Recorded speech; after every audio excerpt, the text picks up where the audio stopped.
Hello दोस्तों, स्वागत है आपका हमारे चैनल में। आज हम बरीसू मूवी को एक्सप्लेन करने जा रहे हैं। फिल्म की शुरुआत होती है एक बहुत बड़े माइनिंग प्रोजेक्ट से। दरअसल इस माइनिंग प्रोजेक्ट को डील करना बहुत ज्यादा मुश्किल है और इस माइनिंग प्रोजेक्ट के पीछे पड़ा हुआ है जयप्रकाश नाम का बहुत बड़ा बिजनेसमैन, जिसे सभी लोग जेपी कहकर बुलाते हैं। जेपी ने अपने सभी साथियों से कह दिया है कि इस डील के बारे में किसी को भी न बताएं, क्योंकि ये डील किसी भी हालत में सिर्फ उनकी होनी चाहिए। लेकिन देखते ही देखते इस डील के बारे में पूरे शहर में मालूम चलता है और आखिर में ये deal Rajendra group of company के नाम हो जाती है, जिसके सीईओ थे खुद राजेंद्र प्रसाद। दरअसल इस डील को गौतम नाम के आदमी ने राजेंद्र को दिलवाई है, इसलिए राजेंद्र गौतम को अपने घर इनवाइट करता है, जहां पर वो आपस में बात कर रहे होते हैं। जहां पर राजेंद्र प्रसाद गौतम को अपनी फैमिली से मिलवाता है, जिसमें कि उसका बड़ा बेटा जय, उसकी पत्नी आरती और उसकी बेटी नेहा होती है। उसके दूसरे बेटे का नाम अजय होता है, जिसकी शादी हो चुकी है और उसके भी 2 बच्चे हैं। जिसके बाद गौतम राजेंद्र से उसके छोटे बेटे के बारे में पूछता है, तो यहाँ पर राजेंद्र उन्हें बताते हैं कि वो हमारे साथ नहीं रहता और ये सीन यही कट हो जाता है। जिसके बाद राजेंद्र जी के छोटे बेटे को दिखाया जाता है, जो कि राजेंद्र जी के साथ नहीं रहता, जिसका नाम विजय होता है। दरअसल विजय अपने पिता के साथ इसलिए नहीं रहता क्योंकि वो हमेशा अपनी मनमानी करते हैं, लेकिन विजय अपनी माँ के कांटेक्ट में रहता है और हमेशा उनसे बातें करता है।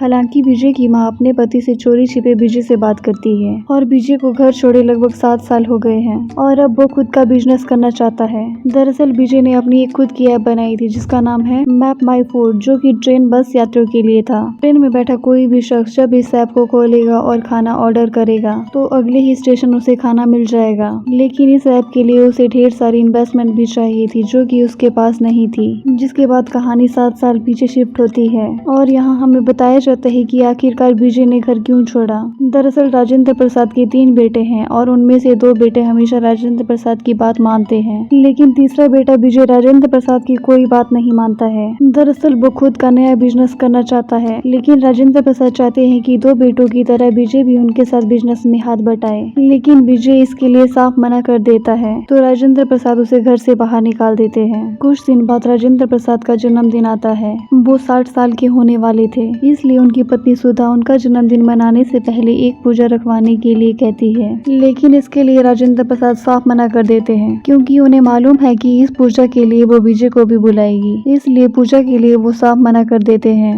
जिसके बाद ऑफिस की मीटिंग का सीन दिखाया जाता है। दरअसल एक और टेंडर निकला है और राजेंद्र प्रसाद चाहते हैं कि ये टेंडर भी उन्हीं के नाम हो और वो दोनों बेटों से कहते हैं कि उन्हें ये टेंडर किसी भी हालत में चाहिए। लेकिन जेपी भी इस टेंडर के पीछे पड़ा हुआ था। जिसके बाद उनका डॉक्टर दोस्त उनके पास आता है और यहाँ राजेंद्र प्रसाद को बताता है कि वो बहुत ज्यादा बीमार है। दरअसल राजेंद्र प्रसाद को 4 स्टेज कैंसर हो गया था। अब उसके पास सिर्फ 8 महीने ही बचे हैं और ये सुनने के बाद राजेंद्र प्रसाद के पैरों तले जमीन खिसक जाती है। वो तुरंत अपनी पत्नी सुधा के पास जाते हैं और उसे कहते हैं, तुम जो पूजा करने की कह रही थी उसे करवा लो। तो सुधा बिना देर किए विजय को कॉल करती है और उसे जल्दी से घर आने के लिए कहती है, लेकिन विजय उसकी बात नहीं मान रहा था। लेकिन अपने माँ के कहने पर विजय को अपने घर आना ही पड़ता है। घर आने के बाद वो देखता है कि घर का बहुत ज्यादा बुरा हाल था। बाहर से भले ही ये फैमिली खुशहाल फैमिली और जॉइंट फैमिली लगती हो, लेकिन घर के अंदर का माहौल बहुत खराब है और धीरे धीरे करके इस घर की पोल खोलना शुरू हो जाती है, जिसमें कि बड़े बेटे जय के बारे में पता चलता है कि उसका किसी पराई औरत के साथ अफेयर है और दूसरे बेटे के बारे में पता चलता है कि उसने किसी इंसान से 400 करोड़ रुपए का कर्जा लिया था। अब ब्याज सहित वो 550 करोड़ का हो चुका है। दूर से ये सब कुछ जेपी देख रहा था और उनकी ये सारी प्रॉब्लम को जेपी पूरी तरह से समझ चुका था। जिसके बाद एंट्री होती है फिल्म की हीरोइन रश्मिका की। दरअसल रश्मिका जय की पत्नी आरती की बहन है और यहाँ पर उसे भी मालूम चल चुका है कि जय का किसी पराई औरत से अफेयर है, इसलिए आरती से वो मिलने के लिए आती है। वो यहाँ कुछ दिन गुजारती है, जिसके बाद उसकी मुलाकात होती है विजय के साथ और यहाँ वो विजय से बताती है कि जब उसकी दीदी और जीजा जी की शादी थी उसी दिन से वो विजय को पसंद करती है और यहाँ पर वो उससे अपने प्यार का इजहार भी करती है। अब राजेंद्र प्रसाद एक बहुत बड़ी मुसीबत में फंस चुके थे, क्योंकि उनके दोनों बेटे ही उनके बिजनेस को संभालने के लायक नहीं है। इसी चीज को लेकर जेपी बहुत ज्यादा खुश था, पर राजेंद्र प्रसाद की कंपनी से कुछ टेंडर के डाटा भी लीक हुए थे और जेपी से उन्हें पता चलता है कि ये डाटा दरअसल राजेंद्र प्रसाद के बेटे जय ने लीक किए हैं। ये सुनने के बाद तो राजेंद्र प्रसाद पूरी तरह से दंग रह जाते हैं। तो अब इस कंपनी को चलाने के लिए राजेंद्र प्रसाद के दिमाग में सिर्फ एक ही शख्स था और वो था विजय, क्योंकि विजय ही वो आदमी है जिसने अभी तक राजेंद्र प्रसाद को धोखा नहीं दिया।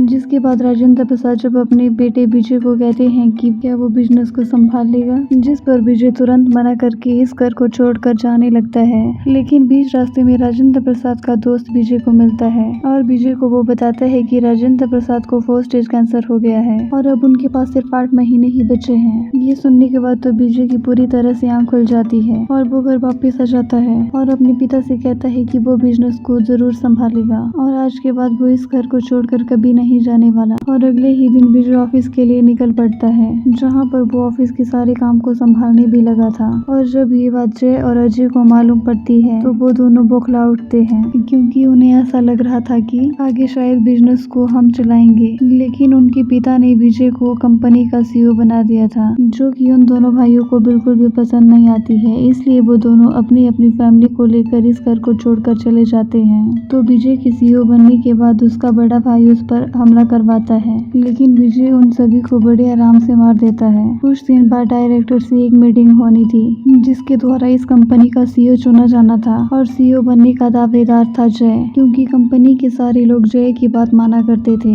और क्योंकि वो इतने सालों से इस कंपनी में काम कर रहा था, इसलिए जय की वो हर बात मानते थे। अब विजय के सामने प्रॉब्लम ये थी कि आखिर में वो उन सब लोगों को अपनी साइड कैसे करें। तभी उसके दिमाग में एक आइडिया आता है और मीटिंग में बैठे सारे लोगों की पोल खोलना शुरू कर देता है। इसलिए ना चाहते हुए भी सभी लोगों को विजय की बात माननी पड़ती है और अगला CEO भी वही बनता है। और कुछ दिन बाद हमें पता चलता है कि माइनिंग का जो टेंडर राजेंद्र प्रसाद की कंपनी के पास था, उनके बोर्ड ऑफ डायरेक्टर की एक जगह खाली हो चुकी है, इसलिए अब ये टेंडर फिर से निकाले जाने वाला था। अब उसे पाने के लिए बड़े बड़े बिजनेसमैन भी उतारू हो जाते हैं। जो भी इस टेंडर के लिए फंडिंग देगा वो टेंडर उसी के नाम हो जाएगा। इस टेंडर को लेकर जेपी बहुत ज्यादा खुश था, क्योंकि उसके पास फंडिंग थी, क्योंकि इसके पीछे किसी मित्तल नाम के आदमी का हाथ था और वो फंडिंग देने के लिए राजी हो चुका था। साथ ही हमें एक बात पता चलती है कि जेपी के साथ अब अजय और जय भी थे, जो कि अपने पिता की कंपनी के गेस्ट हो चुके थे। आगे हम देखते हैं कि ये टेंडर अब जेपी को मिलने वाला था और विदेश से मिस्टर मित्तल भी आ चुके थे। यहाँ पर मिस्टर मित्तल जेपी को बताते हैं कि ये पैसे वो नहीं दे रहा है, बल्कि उसके बॉस दे रहे हैं और वो भी साथ में आए हुए हैं और वो बॉस कोई और नहीं बल्कि विजय ही होता है। दरअसल ये सब कुछ विजय की ही चाल थी। उसे मालूम था कि ये सभी लोग मिस्टर मित्तल के भरोसे हैं, जिसके बाद ये टेंडर विजय और उसकी कंपनी के हाथ लग जाता है, जिस बाद माइनिंग कंपनी फिर से चालू हो जाती है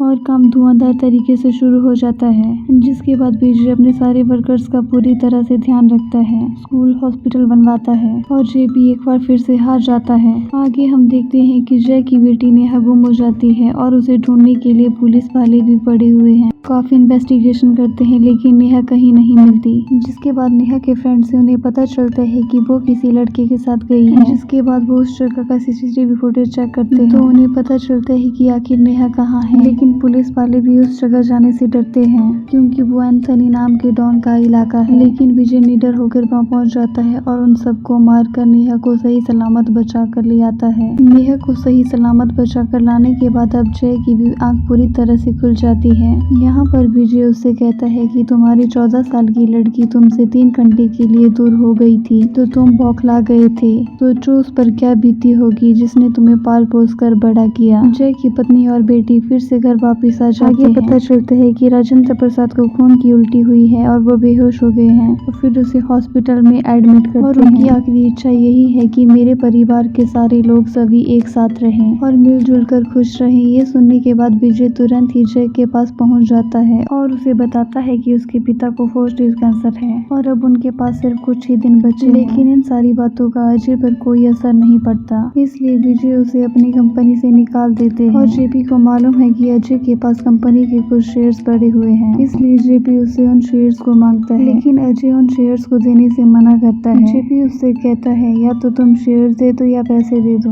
और फिर जबरदस्ती साइन लेने लगते हैं। विजय डिसाइड करता है कि जब तक जय उसे भाई बोलकर नहीं बुलाएगा तब तक वो उसे नहीं बचाएगा। लास्ट में जय उसे बुलाता है और विजय यहाँ पर उन सभी लोगों को बेरहमी से मारना शुरू करता है। वो एक एक करके सबको मार देता है। उसके बाद वो जेपी से कहता है कि लालच की जिंदगी से अच्छा सुकून की मौत बेहतर है, क्योंकि वो कहता है कि ये जिंदगी हार जीत के लिए नहीं मिली है, अगर जीतना ही है तो किसी का दिल जीतो। जिसके बाद विजय की पूरी फैमिली साथ हो जाती है और सभी लोग मिलजुल कर एक साथ रहने लगते हैं और यही राजेंद्र प्रसाद की आखिरी ख्वाहिश थी। और आगे जाकर हम देखते हैं कि राजेंद्र प्रसाद की कुछ दिनों बाद मृत्यु हो जाती है और लास्ट में में बताया जाता है कि आज मैं समझा माँ, कोई भी परिवार सिर्फ रिश्तों के नाम से पूरा नहीं होता, वो पूरा होता है रिश्तों को निभाने से, जरूरत के वक्त अपनों के साथ खड़े होने से, सोच ना भी मिले फिर भी एक दूसरे का साथ देने से, अच्छे बुरे वक्त में एक दूसरे का सहारा बनने से। कड़वाहट तो सभी रिश्तों में होती है, लेकिन जब सबको साथ लेके चलो तो तब बनता है परिवार। No family is perfect but we have only one family. और यहीं पर ये मूवी खत्म हो जाती है। अगर आपको हमारा एक्सप्लेनेशन पसंद आया हो तो वीडियो को लाइक, शेयर, कमेंट और हमारे चैनल को सब्सक्राइब करें।